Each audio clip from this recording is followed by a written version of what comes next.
भगवते वासुदेवाय। श्री कृष्ण गोविंद हरे मुरारी, हे नाथ Narayan Vasudev.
Om Shri Sai Ram. My most humble pranams to the lotus feet of Bhagwan Shri Satya Sai Baba. We welcome you all to the concluding session of this beautiful journey of Bhajagovindam, explanation by Brother Subramanian Chidambaram. I hand it over to Brother Subramanian.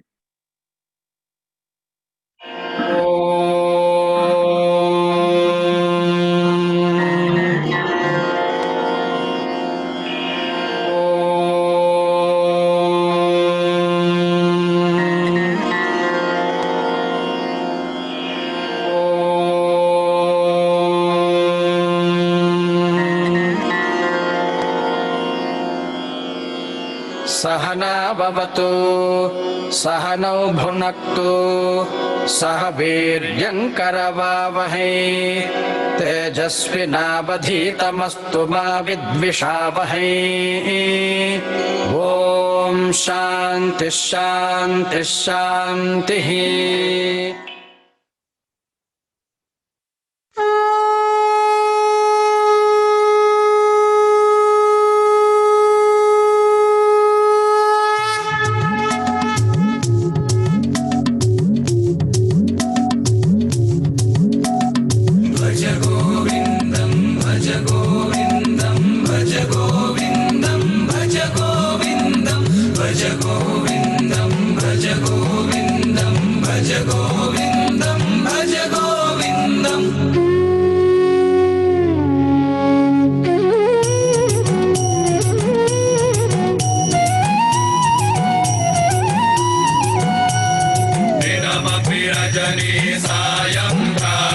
शिशिरवसन्तौ पुनरायातः कालक्रीडति गच्छत्यायुस्तदपि न मुञ्चत्याशावायुः। भज गोविन्दं गोविन्दं भज मूढमते प्राप्ते सन्निहिते मरणे नहि रक्षति डुगुरुं करणे। भज गोविन्दं भज गोविन्दं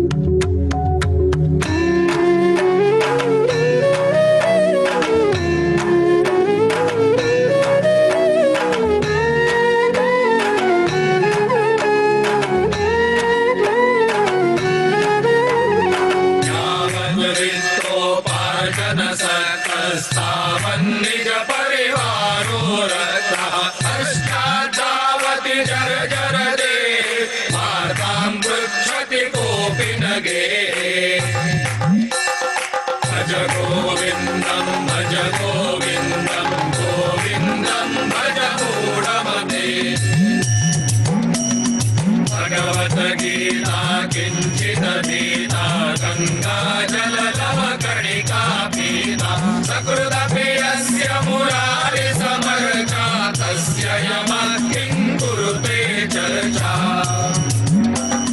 भज गोविन्दं भज गोविन्दं गोविन्दं भज मूढमते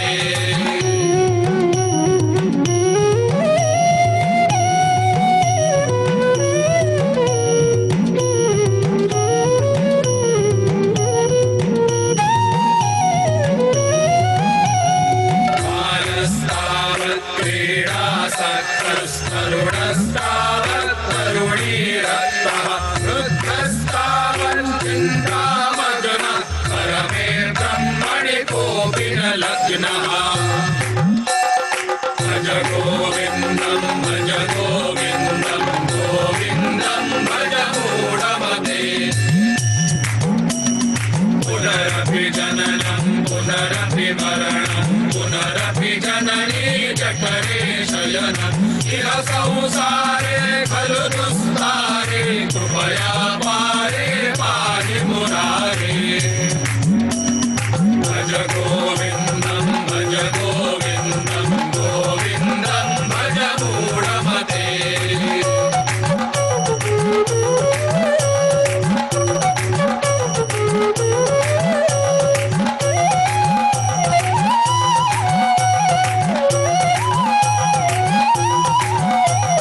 तस्त्वं गोहं कृतमायातः कामे जननी गोमे तातः इति परिभावय सर्वमसारं विश्वं त्यक्त्वा स्वप्नविचारं भज गोविन्दं भज गोविन्दं गोविन्दं भज मूढमते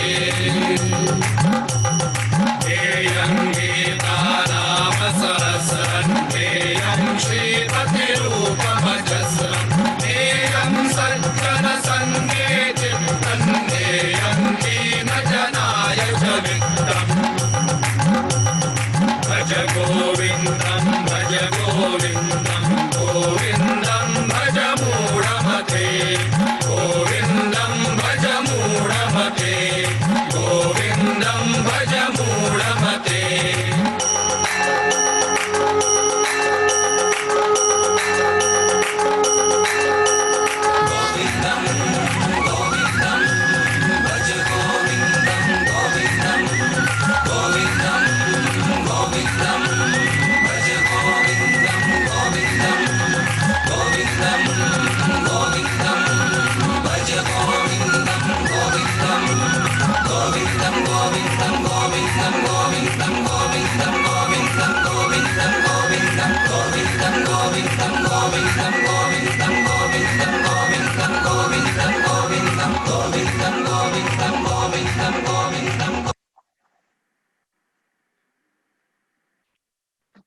Om Shri Sai Ram. We welcome Brother Ram Kumar, that is Brother Subramanian Chidambaram, to take over the session. Sai Ram. Sai Ram to all. I hope you're able to see my screen. Yes. अज्ञानान्तर्गहनपतितान् आत्मविद्योपदेशैः त्रातुं लोकान् भवदवशिखा तापपापच्यमानान् मुक्त्वा मौनं वडविडविनोः मूलतो निष्पतन्ति शम्भोर्मूर्तिश्चरति भुवने शङ्कराचार्यरूपाम् श्रुतिस्मृतिपुराणानाम् आलयं करुणालयं नमामि भगवत्पाद शङ्करं लोकशङ्करं सदाशिवसमारम्भां शङ्कराचार्यमध्यमाम् अस्मत् आचार्यपर्यन्तां वन्दे गुरुपरम्पराम्. Namaskaram to all. So yesterday we were looking at the second section of the second group of verses on the sadhana. So we will complete that section. We'll resume with that section. Now the Acharya says, what are the different steps? What are the different activities that you need to do when you are on the spiritual path? प्राणायामं प्रत्याहारं नित्यानित्यविवेकविचारं जाप्य समेत समाधिविधानं पूर्ववधानं महदवधानम्. Now he's talking about certain technical aspects. Before we go to those technical aspects, many of you would have heard Ashtanga Yoga. You would have heard the term yoga, which has been grossly misinterpreted today to only mean the asanas or the physical postures.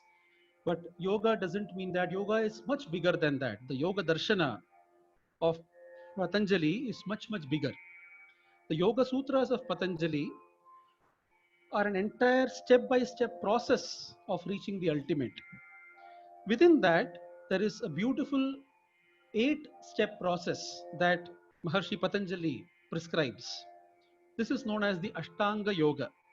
What are these 8 steps? Yama, Niyama, Asana, Pranayama, Pratyahara, Dharana, Dhyana, Samadhi. So the objective is to reach Samadhi, is to reach that state of union or unison with your true self.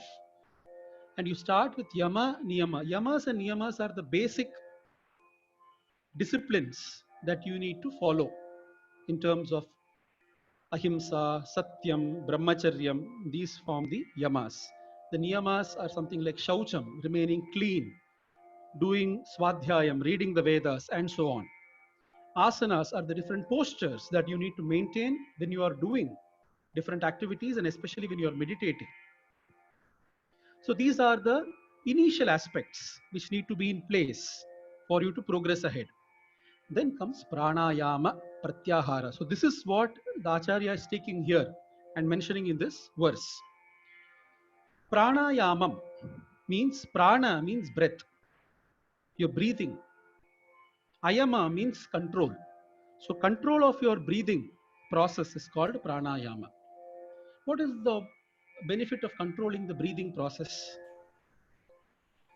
Our Shastras say that the breath is heavily interconnected with the mind and the thoughts.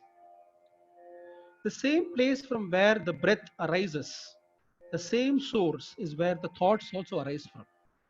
That is why you would have observed that when you are very disturbed in your mind, your breathing also becomes abnormal, right?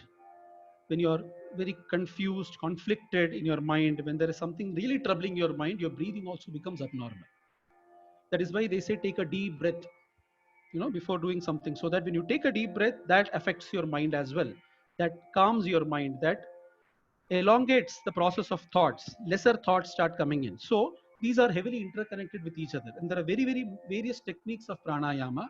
This is not the focus of our discussion today, but the control of the breath, which is one of the sadhanas that we need to do.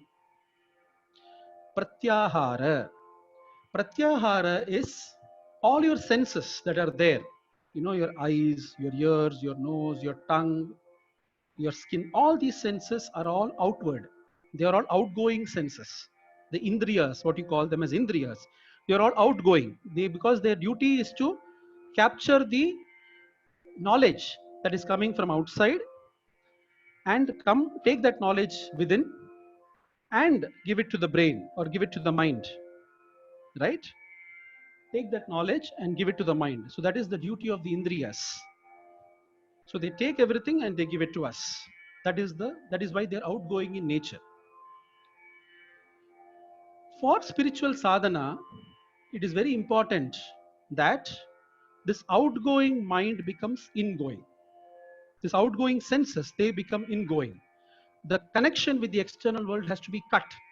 This constant influx of information has to stop. Then only you can turn inwards. So that is pratyahara, turning your senses, turning your indriyas inwards.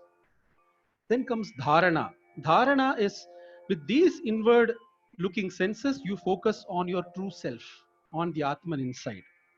That is dharana. But this focus doesn't become strong. You will try to focus, immediately it might go out again. Something else, you will get distraction, it will get distracted, you will get diverted. Again, you try to push it in, again it goes. So this is the process of dharana. Dhyana means this dharana becomes continuous. It becomes like the flow of oil. You know, like the flow of oil. If you see oil when it is dropping, without any interruption, it continuously keeps dropping. So like that, when that focus on the self becomes continuous, that is called dhyana. And that finally leads to samadhi. So here, the Acharya says, pranayama pranayamam pratyaharam nitya nitya viveka vicharam, thinking, discrimination between the nitya and the anitya, what is temporary and what is permanent. Having that knowledge, having that thought process, don't run behind the impermanent, run behind what is permanent. Think, evaluate everything with respect to its permanence. Only what is permanent is worth going behind. So nitya nitya viveka vicharam. Japya Sameta Samadhi Vidanam. Japya Sametam, here in a way he is referring to Dharana and Dhyanam. That is meditation with Japam. You start with Japam, that is the verbal form, and then slowly it moves inwards. Samadhi Vidhanam, then slowly it moves towards Samadhi. Kurvavadhanam Mahadavadhanam. All these steps are fine, but the Acharya says, Kuru Avadhanam. Do it very carefully with caution. Kuru avadhanam, mahat avadhanam. With great caution, you must exercise these steps. They have to be guided by a teacher, by a preceptor, by a guru. Only then you should do. Under the guidance of the guru is what these all have to be taken ahead. Kastvam koham kuta ayatah kame janani ko me tatah iti paribhavaya sarvamasaram vishwam tyaktva swapna vicharam. This is the higher state. As you are progressing in your sadhana and you are doing the constant pondering on your true nature, you will reach a state where you have to ask these questions. Kastvam koham kuta ayatah. Who am I? From where have I come? I just appeared on the scene. One fine day I was there. Isn't it? If you try to recollect, and this is a beautiful sadhana in itself, try to recollect the memory, try to recollect how you were when you were in the womb of your mother. Do you have memory of that? How you were when you were in the womb of your mother? Do you have memory of that? Even when you were born, immediately when you were born, do you have memory of that? Maybe even up to 1 year old, do you have that memory? The memory itself starts appearing after a few months or a few years is when the memory becomes fresh in your mind, isn't it? So where did you come from then? As per you, as per your own memory, as per your own experience, where did you appear from? How did you appear? Kastvam koham kuta ayataha kame janani ko me tatah. From what aspect is Acharya saying this? In this birth you have one janani and one tata, one mother and father. You had a previous birth also. There was another father and mother. You have a next birth also. There is another mother and father. How many mothers and fathers you're going to be having in countless births? How many relationships are you going to keep building? Not possible. So who is a permanent father or a permanent mother? Nobody in this world can be a permanent father or mother. The permanent sambandha, the nitya sambandha you have is only with yourself. Yourself is only permanent thing that is coming through all the janmas, all the births. There is no other nitya sambandha. Iti paribhavaya sarvamasaram. Think over this, and after complete evaluation, you will reach the inference that sarvam asaram. This samsaram is actually asaram. Asare khalu samsare. There is no saram, there is no juice, there is no essence in this samsaram. Vishwam tyaktva swapna vicharam. Having thoroughly evaluated this, leave out the Vishwam. The Vishwam is of no big consequence because it has just appeared. Even when you were asleep, the Vishwam was not there. The world which you are seeing now was absent when you were sleeping. It suddenly appeared when you woke up again, it suddenly appeared, isn't it? So this Vishwam itself is just appearing and disappearing. So what is the point of considering that as true? Vishwam tyaktva, just leave this Vishwam. Swapna vicharam, it is just a dream that is happening, because the same things that you see around now are the same things that you see even when you are dreaming. Even in your swapna avastha, you see the same things. So what is the difference between that and this? It is another form. It's appearing in 3D, it's appearing more real, but the form is exactly the same. So leave the Vishwam as Swapna Vicharam and go ahead. So these comprises the aspect of the sadhana of the sadhana verses in the Bhajagovindam. So to summarize what we saw yesterday as well as today, bring spiritual discipline into your life, devoting time to read and understand the Bhagavad Gita and the other works, doing Nama Japa, meditating on your Ishta Devata, seeking the company of Mahatmas. Never, this is the most important of all, seeking the company of Mahatmas, helping the beings around us in whatever way possible. Swami says, help ever, hurt never. Very simplistic form, very simple form of this statement. Be content with what you have. Don't keep on craving for more and more and more. No, what you have, see that first, what is given to you, and be content with that. When lustful thoughts come in your mind, tell yourself, all this is but flesh and fat and blood and nothing more. The shariram is, that's all. You know, the language of Sanskrit is so beautiful. Body is given two names, Deham and Shariram. Dahyate iti dehaha, that which burns is Deham. Shiryate iti Shariraha, that which decays is Shariram. So both these meanings or both these words that are used for the body are in the form of decaying and reduction and becoming nothing. That is how they have even etymologically been formed. All these things will help calm your mind. Your mind will become calm. There won't be any waves. Thought waves will start ceasing. And once your mind becomes calm, with a calm mind and a sharp, razor sharp intellect, keep pondering, think through what is your real nature. All relationships that are formed in this birth, as I said, are in this birth. What before and what after, they don't hold good. So think, who are you? What is your real nature with this calm mind and the sharp intellect? So this is the sadhana padam of the Bhajagovindam. Now let's progress to the next aspect of realization, the state of realization. When you're doing the sadhana continuously, now you are moving towards that ultimate state. What is that ultimate state? Satsangatve nissangatvam nissangatve nirmohatvam nirmohatve nischalatatvam nischalatatve jivan muktihi. So jivan mukti is the ultimate. What do you mean by jivan mukti? See, there are many theories. You know, you will get liberated when you die. Tell me something, what is the point of getting liberated when you die? When you die, would you remember anything? Would you be able to experience anything? You are that pretam, you are that soul. That soul has, what is there for the soul to experience unless there is no body? You are taking a birth itself for experiencing your papas and punya karmas. So the moment you become without the body, bodiless, there is no more experience. So, and you cannot be sure also that you will get liberated after death. There is no assurance. Only assurance you can make is when you are alive. If liberation is possible, it should be possible for me now. Now it should be possible for me. That is Vedantam. That is Advaita Vedanta.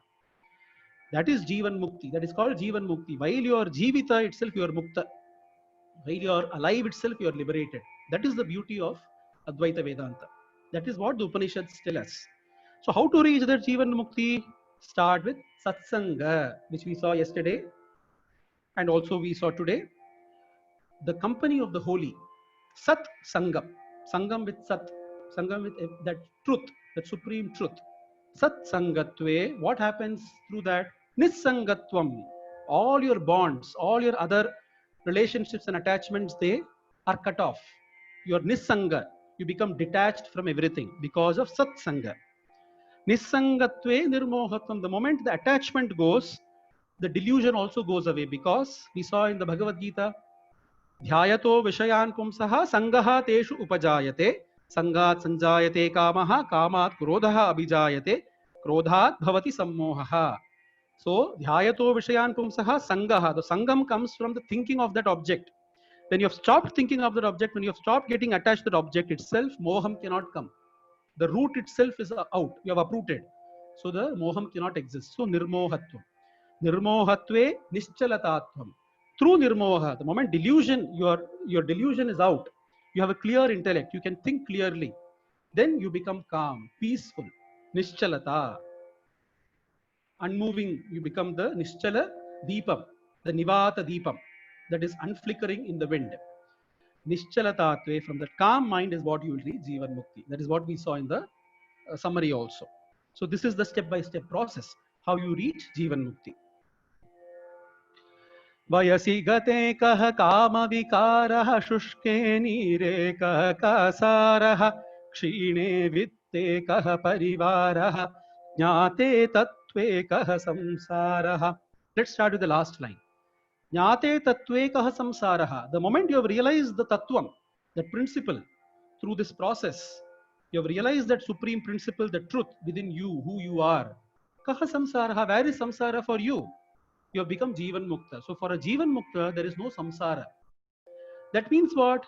Is it that he will see a magical world around him? Is it that some horns come in his head?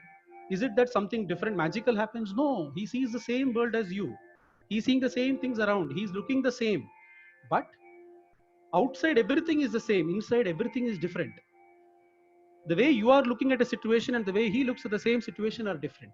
His approach to life has changed completely. That is Jnate tattve kah samsaraha. There is no more samsaram for him because he has seen. He's seeing things as it is. He's seeing the reality of things. Just like he's giving three examples, three laukika examples. Examples from the world. Vayasi gate kah kama vikaraha. Kama vikaram. The lust, the desire and other things are okay when you are young, in your youth. Vayasi gate, when you have already lost your youth and your old age, what is the point of having the kama vikaram? You are no more capable of kama vikaram. You can't do anything with the kama vikaram. Shushke nire kah kasaraha. There is a lake, there is a pond. It is called a lake. No water. We have experienced this many times, we see, right? River with no water, lake with no water. So what is the point of calling it a river or a lake? That itself means there should be water, isn't it? So Shushke nire kah kasaraha. Shine vitte kah parivaraha. When the vittam is gone, when the wealth is gone, where will the parivara be? He's referring to the initial shlokas that we saw, isn't it? There won't be any parivara if there is no wealth. Jnate tattve kah samsaraha. Guru charanambuja nirbhara bhaktah samsaradachirad bhava muktah sendriya manasa niyama devam drakshasi nija hridayastham devam. Now the question is, fine, I have to attain that. Satsangam, everything is there. But I am lost. Who will tell me? Who will guide me on a step-by-step process? I need a guide. That is the Guru. The Guru is the guide. Guru Charanambuja Nirbhara Bhaktaha, the one who has surrendered himself. Nirbhara. He is completely dependent on the Guru, on the Charana of the Guru. Guru Charanambuja Nirbhara Bhaktaha Samsara Achirat Bhava Muktaha. Very fastly he will cross the ocean of samsara. Very fastly he will move across samsara. Sendriya manasa niyama devam. With the indriyas and the mind and everything controlled. With the help of, under the guidance of the Guru, he will be able to control all this. Drakshasi nija hridayastham devam. He'll be able to see the Deva, that Supreme Lord, who is hridayastham, nija hridayastham, in his own heart, in his own interior, at the center of his own being. The Lord is there, present in his own being. God is not outside, God is inside. Kadavul, we say the term used for God in Tamil is Kadavul. Kadavul means what? Go inside. Kadavul, kada, go inside. So Drakshasi, he will see that Lord when he is under the guidance and the blessings of the Guru. There is a beautiful story here of Acharya and his student Giri. So there was a student called Giri who was very much, he loved Acharya so much and respected Acharya so much. So he asked Acharya to be with him all the time because Acharya was traveling from place to place. So Giri said, Acharya, I will be with you. I will do whatever kainkaryam you need, whatever has to be done, I will take care of it. Washing your clothes, washing the students, disciples' clothes, everything I will take care, but I want to be with you. He was not a very high, he was a dull-witted boy. So Giri, Acharya also loved Giri a lot. He was a very innocent, naive person, boy. So Acharya also loved him. He also took him along. Wherever Acharya used to go, Giri used to follow Acharya. He used to wash all his clothes. He used to do everything for him, all the kainkaryam, everything he will do. He may not understand whatever Acharya says. He didn't have that intelligence. but he used to follow the Acharya. But Acharya, see the Acharya's compassion. He used to every day he used to take lectures for his students. He used to teach them of the Upanishads, the Brahma Sutras, and other things. He used to give lecture. He used to never start the lecture unless Giri comes. Giri has to come and sit in the assembly, then Acharya will start the lecture. One day what happened? Giri did not come at the time. Acharya was waiting. The lecture has not started. All disciples have come. Lecture is not started. So Acharya is also waiting. Some people started talking. Why is Acharya not starting? Somebody said, because Giri has not come. So somebody replied, what is the point if Giri comes or doesn't come? Anyway, he's not going to understand what Acharya is going to talk about. He's anyway a dull-witted boy. So what difference does it make if he comes or doesn't come? Acharya heard this. The moment Acharya heard this, the compassion inside him started overflowing, and sorrow that somebody had told this about my Shishya. No, it started overflowing, and the compassion. Giri was far away across the river. He was washing the clothes and he couldn't complete in time. At that time, Acharya closes his eyes, and through intuition, through his yogic power, he transfers Medha Shakti to Giri. He transfers the Medha Shakti to Giri just by closing his eyes. And Giri immediately, he becomes Medhavan, he becomes supreme. He has already realized the supreme. That very moment he has realized Brahman. He becomes enlightened. And from there he is crossing the river, singing the glory of Acharya. Vidita khila sastra sudha jalade mahitopanishad kathitartanidhe nidhaye kalaye vimalam charanam bhavashankara deshikabe sharanam. This Totaka meter, he chants 8 shlokas and he comes towards Acharya. And he falls at the feet of Acharya and he says, Bhavashankara deshikame sharanam. Oh Lord, what is it that a guru cannot do? This is the greatest example of what the guru can do. Even if the Shishya is not capable, is not qualified, the guru can still give him enlightenment. That is the greatness of being at the feet of the guru. Guru charanam bhuja nirbhara bhaktaha. The moment I read this line, this story always appears into me. सुरमन्दिरतरु मूलनिवासः शय्या भूतलमजिनं वासः सर्वपरिग्रह भोगत्यागः कस्य सुखं न करोति विरागः. So this person who has attained this enlightened state, this enlightenment, how does he live? How is he living? Sura Mandira Taru Moola Nivasaha. He is either probably living in the temple of the place, or he is living under a tree. Shayya Bhutalam Ajinam Vasaha. On the night he is just sleeping on the ground, bare ground. Ajinam Vasaha, whatever he can find, the hide of a dead deer or a dead animal, he will just take that and wear that. That's all, nothing else. Sarva Parigraha Bhogatyaga. He has renounced everything, all his parigraham, all his possessions, and all luxuries and comforts he has renounced. Kasya sukham na karoti viragaha. This kind of viraga. Viraga means one who is detached from everything. One who has no attachment to anything is viraga.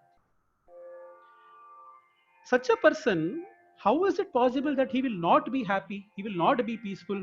Acharya is asking. Kasya sukham na karoti. He will be sukham. He will be sukhi only. Because see the beauty of it. One who is not attached to anything, he has got no expectations. The moment there is no expectations, there is no disappointment. Neither disappointment nor anger, hatred, excitement, nothing. Because there is no expectation. He is doing it as his duty. He is doing everything as a duty. That's all. There is no attachment to it.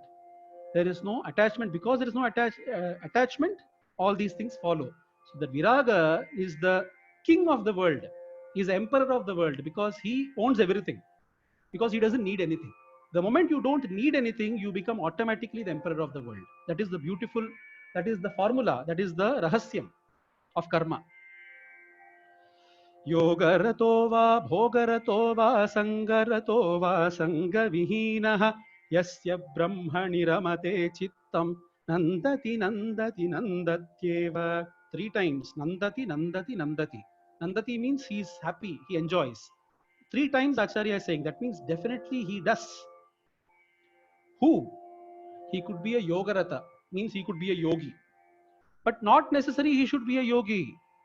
Is it that only yogis will attain the supreme? No. Bhogaratova. He could be in between samsara. He could be a grihastha, enjoying everything day in and day out. He could be a grihastha.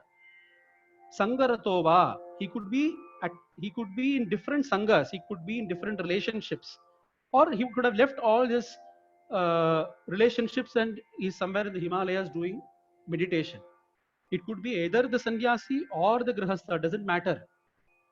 Yasya Brahmani Ramate Chittam, whose mind is constantly involved in Brahman, in that supreme. Yasya Brahmani Ramate Chittam, who constantly enjoys being with the Brahman. Nandati, Nandati, Nandati. He alone enjoys. So there is no classification that this is what it should be, that is what it should be, nothing of that sort. रत्याचर्पट विरचित कंथः पुण्या पुण्य विवर्जित पंथः योगी योग नियोजित चित्तो रमते बालोन्मत्तवदेव. That person, Ratyacharpata Virachita Kantaha.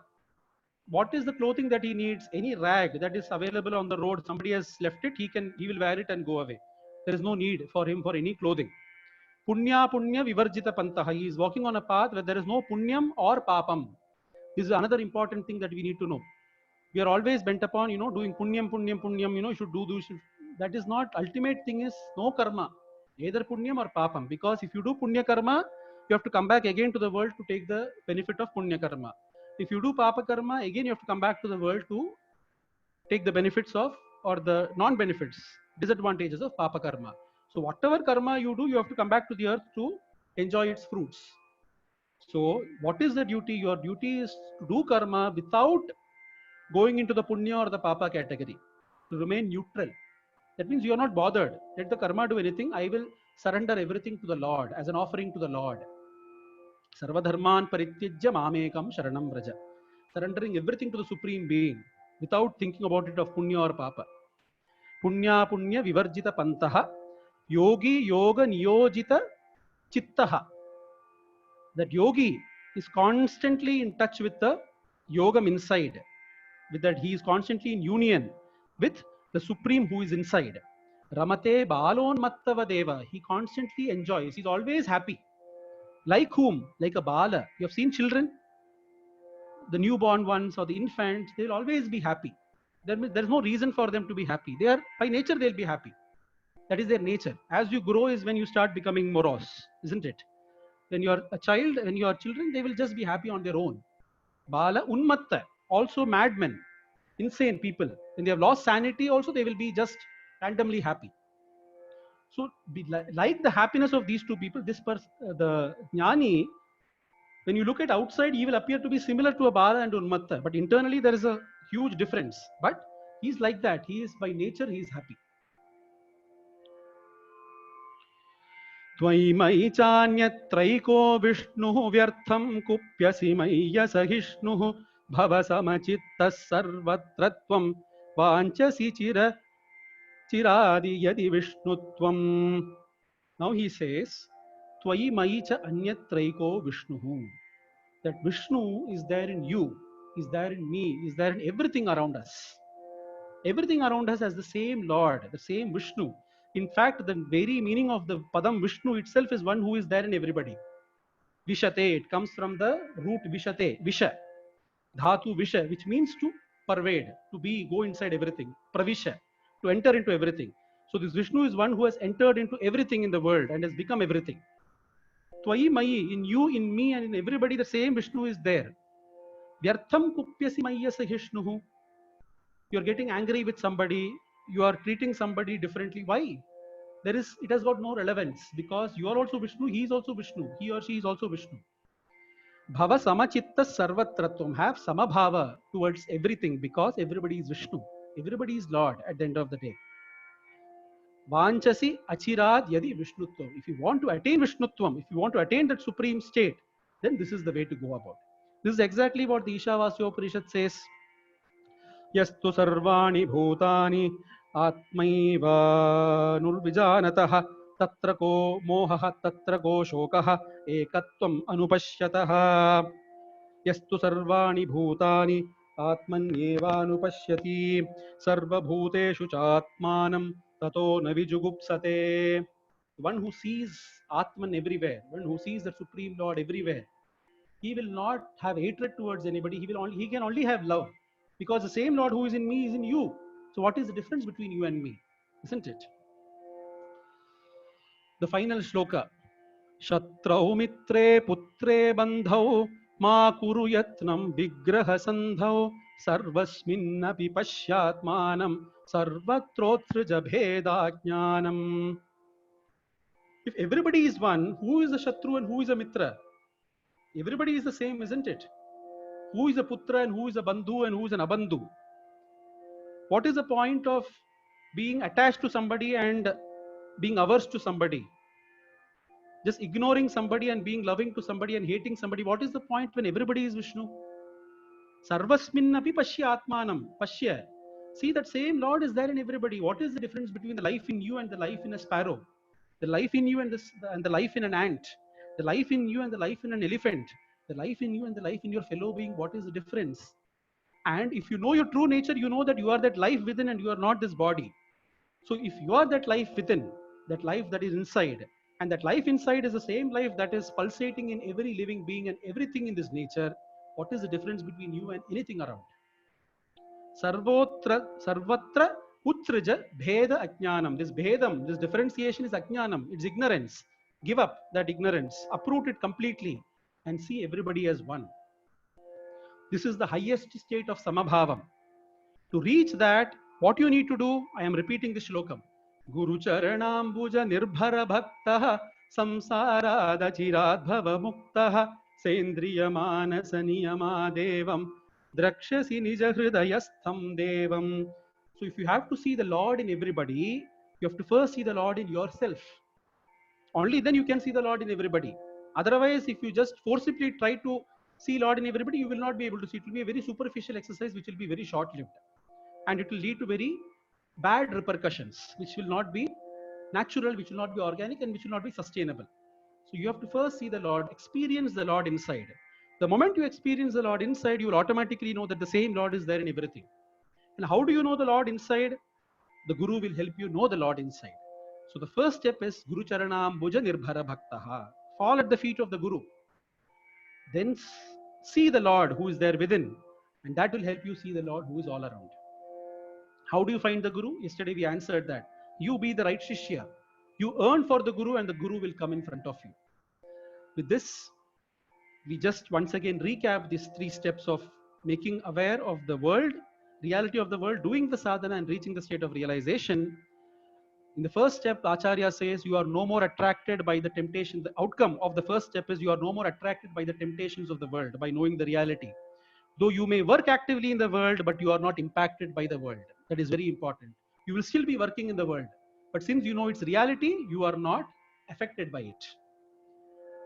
Once you do the sadhana, you are protecting yourself from slipping away.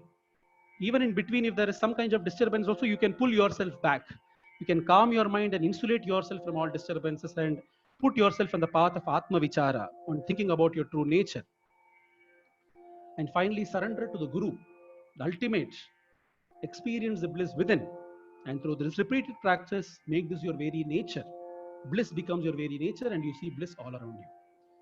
So with this, I conclude this 4-day lecture series on Bhaja Govindam. Now I am happy to answer any questions that you might have.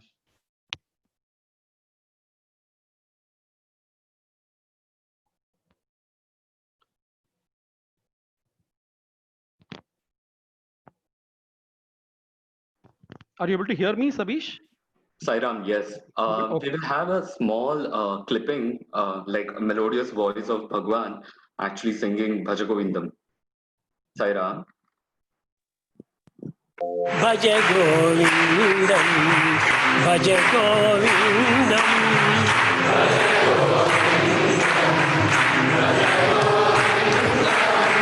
Govindam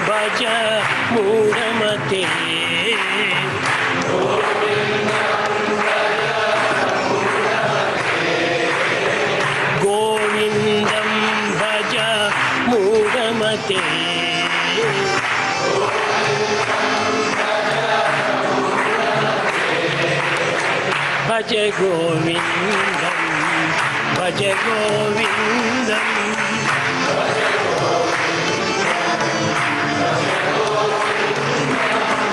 गोविन्दं भज मूढमते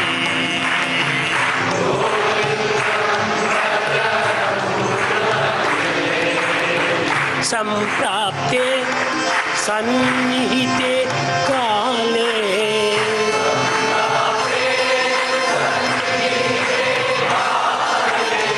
सम्प्राप्ते सन्निहिते काले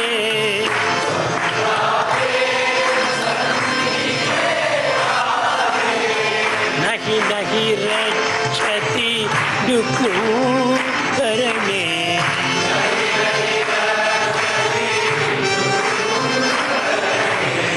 नहि नहि रक्षति दुःखकरणे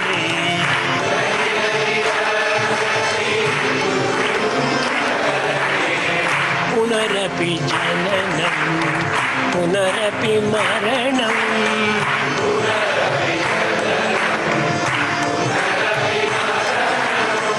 पुनरपि जननं पुनरपि मरणं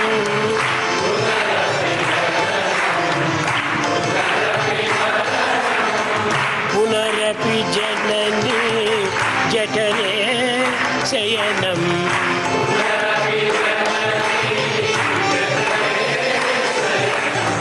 पुनरपि जननी जठरे शयनम्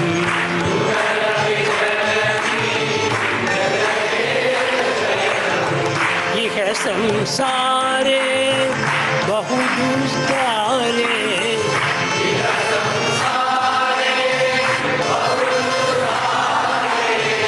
इह संसारे बहुदुस्तारे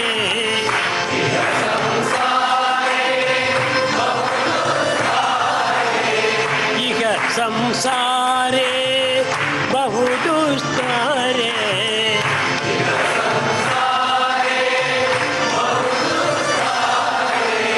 कृपया पारे पाहि मुरारे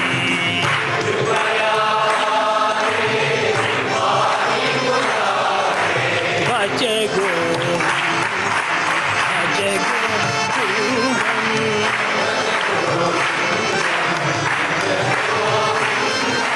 भज गोविन्दं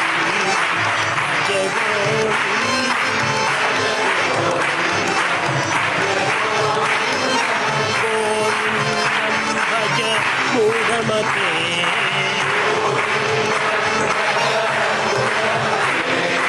गोविन्दं भज मूढमते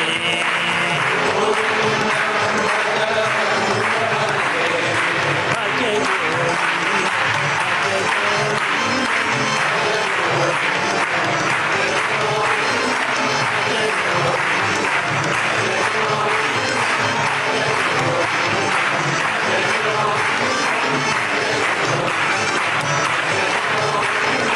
गोविन्दं भज मूढमते।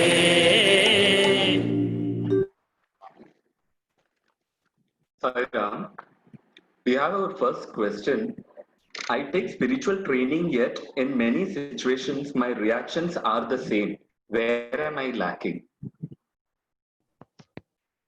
This will be very difficult to answer for me not knowing you. So I think this has to be a very specific discussion, individual discussion. But frankly, the point is, as I mentioned, as Acharya says in his shlokas, we might think many times that we are doing spiritual sadhana. Okay. But the fact is, are we really doing spiritual sadhana? As I said, one of the metrics I said yesterday is the calm and quietness, disturbances, less disturbances that come within us. So that is the one of the yardsticks to measure progress. So our approach has to change to life if we are really progressing on the spiritual path. There might be obstacles, there might be challenges which the Guru will help you cross over. So that has to be dealt with by the Guru itself. Okay. We go to the next question. The Acharya is advising, well, with reference to verse 27 and 29, The Acharya is advising to become like a monk, sleeping under the trees, etc. But 28 says a person can be doing any kind of work. Correct. See, there are two aspects. See, in most cases, the society moves from one stage to another. That is why you have this varna ashrama dharma in our Sanatana dharma, where you move from being a brahmachari to a grihastha. The grihastha, your expectation is of taking care of your family, of earning. All those are your aspects. Then you move to vanaprastha, where slowly you have seen enough of the world, and now you want to retire to the forest and start all this process, spiritual sadhana. And then you become a sannyasi, where you are trying to attain this, right? So these are the four stages. That is why majority of the society will follow these stages only, and somebody may not even reach a vanaprastha or a sannyasa ashrama. This is the major portion of the society. So for such a society is what he is saying, that even if you are a grihastha, even if you are wherever you are, you can all attain that final, that, as I said, the right to liberation is for everybody. There is no distinction between you are a grihastha or you're a male or you're a female or you're a shudra or a brahmana, nothing. Everybody has a right to get liberated. If you are born, you have a right to get liberated. So that is what he very beautifully indicates, saying that you are either yogaratha or bhogaratha, doesn't matter. Your one objective in life must be to attain that supreme, to know your true self. Now, why does he give that other extreme of the yati who is just living on the below the tree or in the temples and he is doing whatever? That is to give you an ideal.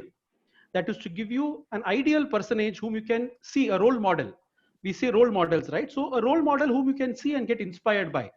That kind of happiness I want. You know, the moment you see that, you see, I want that kind of happiness. It is not that tomorrow you will do a fancy dress competition of making yourself wearing a kaupina and move there. You will not be happy, because that yati has done that out of, it has become natural to him. He no more has interest in those things. That is why he has come to this. So if you start going the reverse path of putting first the dress and then trying to move, then it becomes the other shloka which Acharya says, that you are putting lunchita keshaha. Undi, lunchita keshaha. So you're putting a fancy dress competition. So don't go by the external appearance. The external appearance is only an indicator. What you have to go by is the internal dispassion, the vairagyam that is generated internally, and that doesn't matter you're a grihastha or a sannyasi. So, as per Acharya ji, can realization be attained in stages, or is it just one jump? I mean, like the references with respect to the story of Totaka. See, liberation as per Advaita Vedanta, as per the Upanishads, it is like, it compares ignorance with darkness and jnana or knowledge with light. Now you tell me, if a room is dark and you are switching on the light, will the darkness move in stages, or will the darkness just go away and light come? The darkness will just go away, right? There is no gradation in light coming. Same is the case with ajnanam, with mukti. The moment jnana comes, you are free, you are liberated. There is no gradation in mukti. Upanishads do not speak about gradation. Advaita Vedanta doesn't speak about gradation in mukti or liberation. There is one moment where you get liberated. Now, what are the other things that you are doing? The sadhana and everything is for what? Sadhana and everything is for you to reach that stage when, in that 1 second, one snap, or 1 millisecond, one kshana, you're able to attain that. Even now you can attain, but the problem is you have so many things that you have to cast away for you to reach that stage where you can attain in that 1 second. No, it is like the most common examples given in Vedanta are, you're wearing a necklace, okay?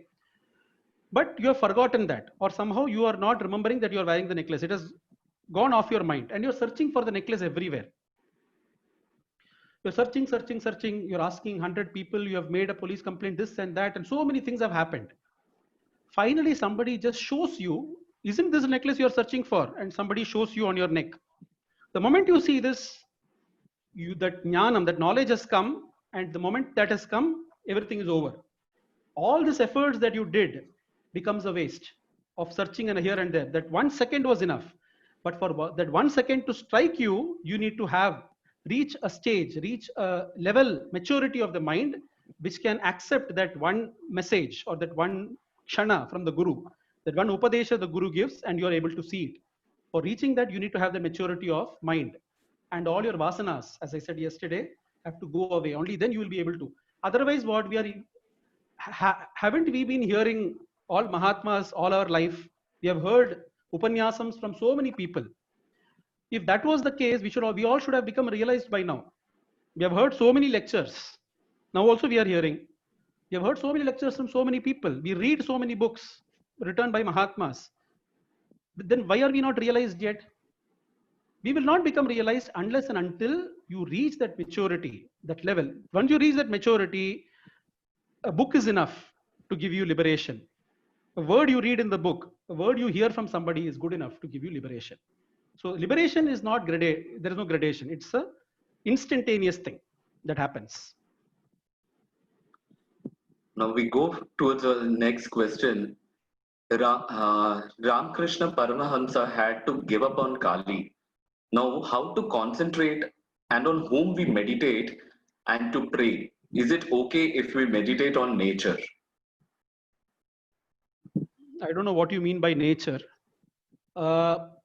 See, meditation, that process is to focus on an object. Okay, you have to focus on one particular object. The concentration has to be on one object. Now the question is, what should be that object? The reason why an Ishta Devata was prescribed for dhyana is because you have an innate reverence for that deity. Because of multiple reasons, multiple backgrounds, you have an innate reverence, you have an innate affection, you have an innate love towards a particular form. The moment you have that, it's very easy for you to focus, isn't it? Suppose you love somebody so much. For example, take a mother. Does a mother need to do dhyanam for her to constantly remember her child? She doesn't need to. Why she doesn't need to? The moment she doesn't even need to do effort, automatically the thought of the child comes to her, and she thinks about the child. Why? Because she loves the child so much. There is so much of love there that automatically dhyanam comes there. So it is very important that the object of your dhyanam is such a thing where automatically your focus, your concentration, your attention goes. So you don't have to put effort in maintaining the concentration, because the very effort can act as an obstacle in going ahead. That is why the concept of Ishta Devata was there, or is there in dhyanam, of the chosen one, the chosen deity. It could be because of your vasanas. You would like some deity because of your innate nature. So go by that. Sairam, brother, really thank you for this blissful session of 4 days. Sairam. I really don't know how to thank you. Okay, but yes, like everything that starts has to end, and we end this Bhajgovindam session today. And I would actually like to thank the wonderful viewers that we had, being with us for 4 days continuously. And yes, the organizing team, the moderators, and Kalyan Samiti for actually providing us the digital platforms to support the program. And on behalf of the Mumbai Metropolitan Region Youth and the Sri Sathya Sai Anugraham team, I thank everybody from the bottom of my heart. Thank you so much. We conclude this session now with our daily prayers, and we will meet back again with some new topics and sessions very soon. Thank you. Saira. ॐ साईश्वराय विद्महे सत्यदेवाय धीमहि तन्नः सर्वप्रचोदयात् ॐ साईश्वराय विद्महे सत्यदेवाय धीमहि तन्नः सर्वप्रचोदयात् ॐ साईश्वराय विद्महे सत्यदेवाय धीमहि तन्नः सर्वप्रचोदयात्।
समस्तलोकाः